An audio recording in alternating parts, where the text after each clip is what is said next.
Avant d'arriver à la chambre, Eugène Mortin avait passé par tous les métiers, même les plus bas, par les dessous, même les plus ténébreux, du journalisme.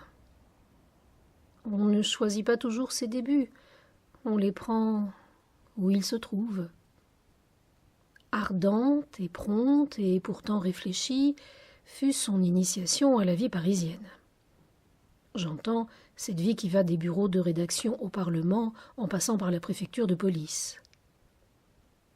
Dévoré de besoins immédiats et d'appétits ruineux, il ne se faisait pas alors un chantage important ou une malpropre affaire que notre brave Eugène n'en fût en quelque sorte l'âme mystérieuse et violente.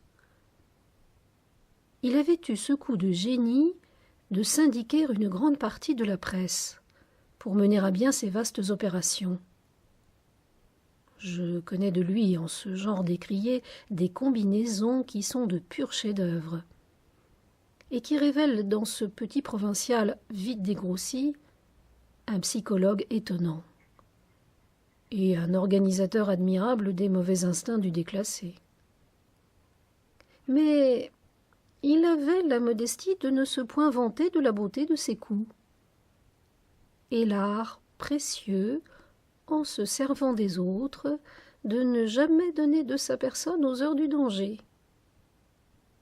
Avec une constante habileté et une science parfaite de son terrain de manœuvre, il sut toujours éviter, en les tournant, les flaques fétides et bourbeuses de la police correctionnelle, où tant d'autres s'enlisèrent, si maladroitement.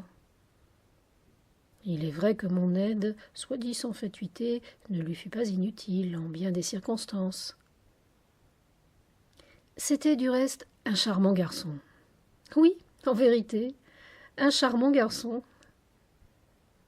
On ne pouvait lui reprocher que des gaucheries dans le maintien, persistant vestige de son éducation de province, et des détails vulgaires dans sa trop récente élégance qui s'affichaient mal à propos.